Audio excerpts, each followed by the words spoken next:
सूबे सिंध में ॿिनि हिस्सनि में बल्दियाती इंतख़ाबात थी रहिया आहिनि। पहिरें फ़ेज़ में सखर, लारकाणो, नवाबशाह, मीरपुर ख़ास डिवीज़न, ॿिए फ़ेज़ में हैदराबाद ऐं कराची डिवीज़न। अजीब सूरत हाल आहे त जमहूरियत जी दावेदार, अवाम जी ॻाल्हि करण वारी जमात पाकिस्तान पीपल्स पार्टी बल्दियात जे हवाले सां असेंबलीअ में तमामु सियासी जमातुनि जे आरा खे रद्दी टोकरीअ में फिटो करे पंहिंजे मनपसंदी जो बल्दियाती बिल असेंबली खां मंज़ूर करायो, जंहिंखे सुप्रीम कोर्ट इंसानी हुकूक जी ख़िलाफ़ वर्ज़ी करार ॾींदे मुस्तरद कयो ऐं उन बिल में तरमीमी जे लाइ सिंध हुकूमत खे वाज़े अहकामात ॾिना। लेकिन सिंध हुकूमत सुप्रीम कोर्ट जे अहकामात खे बि हवा में उॾाए करे पंहिंजी मर्ज़ीअ जे आंदल इलेक्शन एक्ट जे तहत इंतख़ाबात कराइण जो फ़ैसिलो कयो। पहिरें मरहले में पंहिंजी मर्ज़ीअ जूं हल्काबंदियूं कयूं, मुख़ालिफ़नि जे इलाइक़नि खे ऐं वोटनि खे टुड़ियो वियो, पंहिंजनि खे नवाज़ण जे लाइ हल्का बंदियूं कयूं वयूं। ॿिए मरहले में जॾहिं उम्मीदवारनि फारम जमा कराइण शुरू कया त पीपल्स पार्टी जा सभु उम्मीदवार आरओज़, डीआरओज़ ऐं अदालतुनि जे नज़रुनि में फ़रिश्ता बणिया ऐं पीपी मुख़ालिफ़ उम्मीदवार जिन वटि कख बि कोन्हे, मस्जिद जा इमाम आहिनि, मुअज़्ज़िन आहिनि, क़ुरान पढ़ाइण वारा आहिनि, उन्हनि जा फारम मुस्तरद कया विया। याने 70 सालनि खां सिंध ते हुक्मरानी कंदड़ जमात बेनज़ीर भुट्टो साहिबा जे शहादत खां पोइ बिला तातुल सिंध ते हुक्मरानी कंदड़ जमात अवाम वटि वञणु जेको आहे उनखां कीॿाए रही आहे। उन्हनि खे ख़बर आहे त जेकॾहिं अवाम वटि वेंदासीं त मुस्तरद थींदासीं, पोइ उहे पहिरें फ़ेज़ में हल्का टोड़े करे कामयाबी हासिलु करणु चाहिनि पिया, असेंबलीअ मां पंहिंजी मर्ज़ीअ जो बिल पास कराए इलेक्शन में कामयाबु थियणु चाहिनि पिया, मुख़ालिफ़नि जा फारम रद्द कराए इलेक्शन में कामयाबु थियण जी कोशिशि करणु चाहिनि पिया, ऐं पोइ वरी जिन जा फारम बहाल थिया, वॾेरनि, भौतारनि, ख़ाननि, नवाबनि ऐं सरदारनि जे ज़रिए उन्हनि खे प्रेशराइज़ कयो वियो, उन्हनि खे धमकियूं ॾिनियूं वयूं, उन्हनि खे अगवा कयो वियो। ऐं उनखां पोइ हाणे लालचुनि जो मैदान आहे। उम्मीदवारनि खे हिकु काउंसलर खे हथु खणण जे लाइ 8-8 लख रुपया ऑफर थी रही आहे, हिकु गाॾी ऐं कार जी ऑफर थी रही आहे। मौतमार धमकियूं या पैसो, जेकॾहिं इहा ई जमहूरियत आहे, बिलावल साहब तव्हांखे सोचणु घुरिजे त तव्हांजी जमहूरियत किथे आहे। चेयरमैन साहब, वज़ीर ख़ारजा साहब, पोइ अमेरिका जा दौरा बाद में कयो, पहिरियों गड़ी खैरे जो हाल लहो। गड़ी खैरे वटि नादरा जी ऑफिस कोन्हे, गड़ी खैरे वटि रोड ऐं रस्ता कोन्हनि, गड़ी खैरे वटि पीअण जो पाणी कोन्हे, गड़ी खैरे में चंद मख़सूस माण्हू हितों जे नौकरियुनि जा मालिक आहिनि, थाणनि जा मालिक आहिनि, ॼण त पुलिस वारा उन्हनि जा कमदार आहिनि। हितों खे गैस कोन्हे। वज़ीर ख़ारजा साहब अमेरिका जी सार बाद में लहो। वज़ीर ख़ारजा साहब चाइना जा दौरा बाद में कयो। पहिरियों लारकाणे शहर जी विज़िट कयो। लारकाणे शहर में तव्हांजो पॉलिटिकल सेक्रेटरी तव्हांजे जमात खे खटराइण जे लाइ अवाम वटि वञण जे बजाए आरओज़ जे ज़रिए तव्हांजे मुख़ालिफ़नि जा फारम रद्द कराए रहियो आहे। जेकॾहिं इहा जमहूरियत आहे त पोइ इहा जमहूरियत घणी देरि न हलंदी। मां मुतालबो करियां थो सुप्रीम कोर्ट जे अहकामात जे तहत फौरी तौर ते बल्दियाती एक्ट में तरमीम कई वञे, 73A ऐं 74 सेक्शन्स खे ख़तमु कयो वञे ऐं तमामु बल्दियाती उम्मीदवारनि खे, नुमाइंदनि खे बराबरि जे बुनियादनि ते हुकूक ॾिना वञनि। NFC अवार्ड जे ज़रिए सिंध खे मिलंदड़ हुकूक सिंध हुकूमत पाण वटि न रखे, बल्दियाती इदारनि खे मुंतक़िल करे ऐं उन सां गॾोगॾु धौस ऐं धांधली जे बुनियादनि ते, धमकियुनि ऐं पैसनि जे बुनियादनि ते इलेक्शन खटण जे बजाए, आरओज़ ऐं डीआरओज़ जो सहारो वठण जे बजाए घिटी घिटीअ में अचो ऐं मुक़ाबिलो कयो, ताकि ख़बर पइजी वञे त भुट्टो साहिब जी जमात सां तव्हांजे वॾेरनि कहिड़ो हशर कयो आहे। मोहतरमा बेनज़ीर भुट्टो साहिबा जी जमात सां तव्हांजे भौतारनि, नवाबनि, ख़ाननि, सरदारनि कहिड़ो हशर कयो आहे। मां जमीयत उलमा इस्लाम जे उन्हनि ग़रीब उम्मीदवारनि खे मुबारकबाद पेश करियां थो जिन लालचुनि खे मुस्तरद कयो आहे, धमकियुनि खे मुस्तरद कयो आहे ऐं वॾेरनि जो मुक़ाबिलो करे किताब जे निशान ते मैदान में बीठा आहिनि। 2500 उम्मीदवार पहिरें फेज़ में पीपल्स पार्टी के मुक़ाबले में खड़ी करे जमीयत उलमा इस्लाम मुतबादिल सियासी जमातुनि मां पहिरें नंबर ते आहे, जेका सभ खां वधीक हुकुमरान जमात जो मुक़ाबलो करे रही आहे। मां उम्मीद करियां थो त मुस्तक़बिल में सिंध जी उम्मीद, सिंध जी किरन ऐं सिंध जे मसाइल जो हल जमीयत उलमा इस्लाम हूंदो ऐं जमीयत उलमा इस्लाम जे प्लेटफॉर्म तां असां सभा जहिड़ी सिंध खे वागुनि जे वातनि मां आज़ादु कराईंदासीं। गुज़रियल जेको पाकिस्तान पीपल्स पार्टी वारनि कोर्ट सां रिव्यू थिया आहिनि त चूंडियूं मुलतवी करण जे हवाले सां दरख़्वास्त ॾिनी आहे, यानी कि मां छा सम्झे छा पीपल्स पार्टी जेको आहे सो चूंडनि खां जेको आहे सो ख़ौफ़ज़दा आहे या अहिड़ा का नतीजे खां ख़ौफ़ज़दा आहे कोर्ट सां रिव्यू थिया हिननि एतिरा हरबा इस्तेमाल कया आहिनि, जेकॾहिं इलेक्शन थी था वञनि पोइ तव्हांखे छा थो लॻे, चुप वेंदा? मां हिकिड़ो अर्ज़ु कयां अॼु तव्हांखे हिकिड़ी ब्रेकिंग न्यूज़ थो ॾियां। शायदि मां कंहिं मीडिया खे न ॾिनी आहे, कंहिं तक़रीर में मां गुफ़्तगू न कई आहे, ॻड़ी ख़ैर जी मीडिया खे ॾियां थो। पहिरें सुवाल त कोर्ट में त पीपी मुख़ालिफ़ सभु जमातूं वयूं, लेकिन अदालत असांजी हिक बि न ॿुधी। GDA वई, MQM वई, JUI वई, PTI वई, ॿियूं सभु जमातूं वयूं, लेकिन पीपल्स पार्टी जे फ़ैसिले जे तहत अदालत उन्हनि खे रिलीफ ॾिनो। हाणे पीपल्स पार्टी अदालत में वई आहे इंतख़ाबात मुलतवी कराइण जे लाइ, त पीपल्स पार्टी ने जो बहितर जवाब थी ॾेई सघे।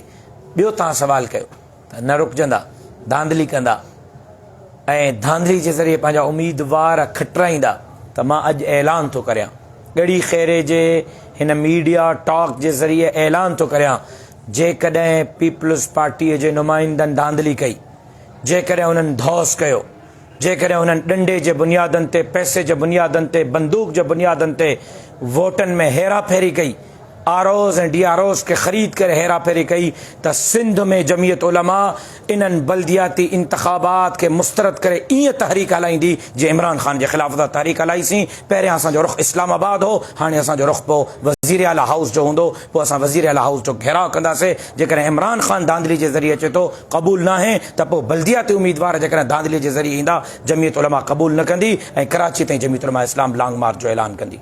अच्छा जी, बलोचिस्तान में जेको आहे जमीयत उलमा इस्लाम पहिरें नंबर ते पोजीशन माणे वरिती आहे, ईअं जेको आहे सिंध में बि अगरि जमीयत उलमा इस्लाम खे जेकॾहिं आज़ादु छॾियो वञे, पीपल्स पार्टीअ जेके उम्मीदवार आहिनि या जेके ॿियूं पार्टियूं उहे जेको आहे जमीयत उलमा इस्लाम जेके उम्मीदवार आहिनि उन्हनि खे जेको आहे जानो करो सोड़ो करे उन्हनि जा फार्म रद्द कराए पाण खे जेको आहे 14 सालनि जीअं हिन साल बि जेको आहे वरी हुकूमत में आणणु चाहीनि था, छा वाक़ई जमीयत उलमा इस्लाम खे आज़ादु छॾियो वञे त ईअं ई जेको आहे जमीयत उलमा इस्लाम जे अॻिते जीअं जैकबाबाद में मोहम्मद मियां सुमर खे आज़ादु छॾियो वियो, ईअं ई 2018 में लारकाने में राशिद महमूद सुमर खे आज़ादु छॾियो वञे हा, त बिलावल भुट्टो ज़रदारी साहिबु खटियल न हुजे हा, राशिद महमूद सुमरो खटियल हुजे हा, मुंहिंजा खटियल वोट मूंखे हाराया विया ऐं हारायल खे खटरायो वियो। तव्हां छॾियो एस्टेब्लिशमेंट रस्ते तां हटे, वॾेरा शाही रस्ते तां हटे, पैसनि जी रेल पेल हटायो, सिंध जी कुव्वत ऐं सिंध जी क़यादत जमीयत उलमा इस्लाम वटि। साईं जीअं हाणे तव्हां मरकज़ी हुकूमत में माना तव्हांजी मुश्तरका हुकूमत आहे, JUI बि उनमें शामिल आहे। जीअं इमरान ख़ान जी हुकूमत जे दौरान चवनि पिया त तमामु घणी महांगाई आहे, हाणे मुश्तरका तौर में उनखां वधीक महांगाई थी वई आहे, उन जे हवाले सां तव्हां छा चवंदा?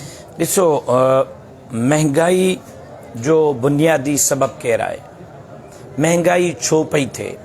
क़ौम खे इन्हनि शयुनि खे जाचणो पवंदो ऐं क़ौम खे इन्हनि शयुनि जी स्टडी करणी पवंदी। शेख रशीद जे कल्ह जे बयान सभु कुझु वाइको करे छॾियो आहे त 4 महीना पहिरियां IB रिपोर्ट ॾेई चुकी त इमरान ख़ान घर पियो वञे। जॾहिं इमरान ख़ान खे पक थी त मां घर थो वञा, इमरान ख़ान IMF सां, अमरीका जे इदारे सां मुआहिदो करे पाकिस्तान खे 70 साल पोइ ते धकियो। 70 साल जो सभ खां वॾो कर्ज़ इमरान ख़ान वरितो। IMF खे स्टेट बैंक गिरवी इमरान ख़ान रखी। तहरीरी तौर ते लिखत में ॾेई आयो आहे त पाकिस्तान में पेट्रोल 250 रुपए ताईं पुॼंदो। इमरान ख़ान जा दस्तख़त आहिनि, उन जे वज़ीर ख़ज़ाना जा दस्तख़त आहिनि। IMF खे लिखी ॾेई आयो आहे त को बि मुल्क पाकिस्तान खे ओसि ताईं इमदाद न कंदो जेसि ताईं IMF इजाज़त न ॾींदी। इमरान ख़ान लिखी ॾेई आयो आहे। अॼु उन पेट्रोल जूं क़ीमतूं उन तय कयूं 250 रुपए ताईं। स्टेट बैंक उन गिरवी रखी। वरी इहो बि मशरूत कयो त को बि मुल्क पाकिस्तान खे इमदाद न ॾींदो जेसि ताईं IMF इजाज़त न ॾींदी। ऐं उहो इहो लिखी ॾेई आयो IMF खे त 70 साल जो कर्ज़ जेको ॿियनि हुक्मरान वरितो आहे उन खां वधीक कर्ज़ उन वरितो आहे, त पोइ इहे जेका झटका 4 महीननि में क़ौम खे ॾेई वियो आहे, शायदि 40 सालनि ताईं हीअ मुल्क इन्हनि झटकनि खां न निकिरी सघे। मां क़ौम खे चवां थो त थलहनि नारनि ते इमरान ख़ान जे ते बेवकूफ़ हाणे बणजण क़ौम छॾे ॾे। छो त इमरान ख़ान अमरीका मुर्दाबाद जो नारो कहिड़े मुंहं सां थो हणे? अमरीका जे ख़िलाफ़ को हुन कदम खयो हुजे? अमरीका जी बैंक हुन गिरवी रखी हुजे? अमरीका खां हुन कर्ज़ो जो सभ खां वॾो कर्ज़ अमरीका खां वरितो आहे। हुन त अमरीका खे लिखी ॾिनो आहे त पाकिस्तान में पेट्रोल 250 रुपए ताईं थींदो। हुन त लिखी ॾिनो आहे त मुंहिंजी स्टेट बैंक तव्हां वटि आहे। हुन त लिखी ॾिनो आहे त को बि मुल्क पाकिस्तान खे तव्हांजी इजाज़त खां सवाइ इमदाद न ॾींदो। अॼु सऊदी अरब इमदाद ॾियण जे लाइ तयारु आहे, लेकिन चवे थो त IMF इजाज़त ॾे। ताज़ो हिंदुस्तान में आख़िरी नबी करीम सल्लल्लाहु अलैहि वसल्लम गुस्ताखी कई वई आहे, उन जे हवाले सां तव्हांजो जमायत जो जेको आहे त छा मौक़िफ़ आहे उम्मत मुस्लिम? पूरी दुनिया आलम कुफर जो इहो ख़्याल आहे त इस्लाम इंतहा पसंद आहे। पूरी दुनिया जो इहो ख़्याल आहे त मुसलमान दहशतगर्द आहिनि। लेकिन केतिरो बि गुनहगार मुसलमान हुजे, उहो जनाब ईसा जनाब मूसा अलैहिस्सलातु वस्सलाम जे बारे में गंदी ज़बान इस्तेमालु न कंदो, बल्कि गंदी ज़बान इस्तेमालु करण खे गुनाह तसव्वुर कंदो। बीबी मरियम जे बारे में गंदी ज़बान खे मुसलमान गुनाह तसव्वुर कंदो, लेकिन पंहिंजो पाण खे एतदाल पसंद, पंहिंजो पाण खे जमहूरियत पसंद, पंहिंजो पाण खे इंसानी हुकूक जा आलमबरदार चवराइण वारा नबी मेहरबान सल्लल्लाहु अलैहि वसल्लम जे शान में गुस्ताखी कनि था। क़ुरान मजीद जा औराक फाड़े करे गटरनि में फिटो कनि था। नऊज़ बिल्लाह रसूलुल्लाह सल्लल्लाहु अलैहि वसल्लम जा कार्टून ठाहिनि था।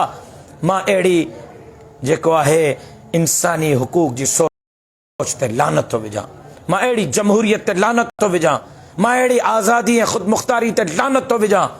जनाब रसूलुल्लाह सल्लल्लाहु अलैहि वसल्लम ते असांजूं जानियूं क़ुर्बान, असांजा बच्चा क़ुर्बान, असांजूं जवानियूं क़ुर्बान, कंहिं बि क़ीमत ते कंप्रोमाइज़ न थींदो।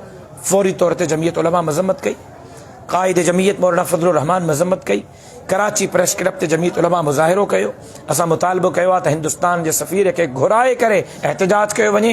हिन जुमे ते सूबे सिंध जे तमाम डिस्ट्रिक्ट हेडक्वार्टर्स में प्रेस क्लबनि जे साम्हूं जमीयत उलमा इस्लाम नबी मेहरबान सल्लल्लाहु अलैहि वसल्लम जे शान में गुस्ताखी जे ख़िलाफ़ भरपूर एहतजाजी मुज़ाहिरा कंदी। कंहिं बि क़ीमत ते रसूलुल्लाह सल्लल्लाहु अलैहि वसल्लम जे शान में गुस्ताखी क़बूल न कई वेंदी। अर्ज़ इहो त पाकिस्तान में हाणे मुश्किलात मां कढण जो छा हल इहो त न आहे, मराठो वापसि करण सां मसला हल थींदा? जीअं तव्हां चयो त 4 महीना पहिरियों इन मुआहिदा करे 40 साल मुल्क खे पोइते करियो। हाणे तव्हांजो चवण जो मक़सदु इहो आहे त 70 साल असां लोड़ियो आहे, 40 साल ॿिया बि लोड़ण जे लाइ तयारु रहूं, या तव्हां वटि जेको मुतबादिल JUI हल आहे? जेकॾहिं JUI खे इक़्तिदार मिले थो, जीअं तव्हां पंहिंजी तक़रीर में चयो त असांखे तव्हां असेंबलियुनि ताईं पहुचायो, जेकॾहिं तव्हां असेंबलियुनि ताईं पहुचो त इनशाअल्लाह त पोइ तव्हां वटि छा हिन जो हल आहे? असां वटि बहितरीनु हल आहे। पाड़ेसरी इस्लामी मुल्क जंग मां हाणे निकितो, सभु मौलवी आहिनि, सभु मदरसनि जा फारिग़ तहसील आहिनि, 1 रुपयो कर्ज़ो कोन्हे मुल्क ते, ज़ीरो कर्ज़ आहे अफ़गानिस्तान जो। जेकॾहिं असांजा दोस्त बग़ैर सियासत जे जंग विढ़ी विढ़ी बि ज़ीरो ते कर्ज़ ते बीहारे सघंदा त असां बि पंहिंजे मुल्क खे ज़ीरो कर्ज़ ते बीहारे सघूं था। इतमाद त कयो पहिरियां, जमीयत उलमा इस्लाम खे इक़्तिदार में आणियो त सही, लेकिन उनजो हल इहो आहे त असांखे पंहिंजे दोस्तनि खे तब्दील करणो पवंदो। आलमी लेवल ते उहे मुल्क जेका पाबंदियुनि सां असांखे पैसा ॾियनि था, पाबंदियुनि सां इमदाद ॾियनि था, हिकु उन्हनि खे ख़तमु करणो पवंदो। अहिड़ा दोस्त पैदा करणा पवंदा जेका दोस्त पाबंदियुनि खां बग़ैर तव्हांजे मुल्क में इन्वेस्ट कनि। ॿियो CPEC खे फौरी तौर ते बहाल करणो पवंदो। टियों करप्शन ख़तमु करणी पवंदी। मुख़्तियार कार रुॻो हिकिड़ो तव्हांजो हुनखे झंझोड़ियो किरोड़े रुपया निकिरंदा, तव्हांजे हिकिड़े DCA खे झंझोड़ियो अरबे रुपया निकिरंदा, तव्हांजे हिकिड़े वज़ीर खे झंझोड़ियो खरबे रुपया निकिरंदा। रुॻो वज़ीरनि जूं टिजोड़ियूं खोलियो जेका 15 साल खां सिंध में इक़्तिदार ते आहिनि, उन्हनि में डॉलर ई डॉलर निकिरंदा।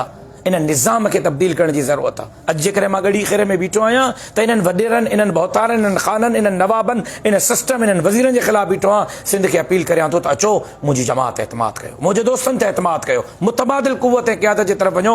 करप्शन खां पाक जेको आहे मुआशिरो ॾियणो पवंदो क़ौम खे, करप्शन खां पाक इदारा ॾियणा पवंदा। मुल्क खे घिटीअ ताईं करप्शन खां पाक करणो पवंदो। जेसि ताईं इहे इस्लाहात न थींदियूं, करप्शन खां पाक मुआशिरो न मिलंदो, शाही ख़र्चनि में कमी न ईंदी, जेसि ताईं मराहत में कमी न ईंदी, जेसि ताईं मुतबादिल दोस्तनि जे तरफ़ न वेंदव, नवां प्रोजेक्ट्स पाकिस्तान जे तरक़ीअ जे लाइ नवनि दोस्तनि सां मिली करे शुरू न कंदव, तेसि ताईं इन दलदल मां निकिरणु मुश्किल रहंदो। महिरबानी।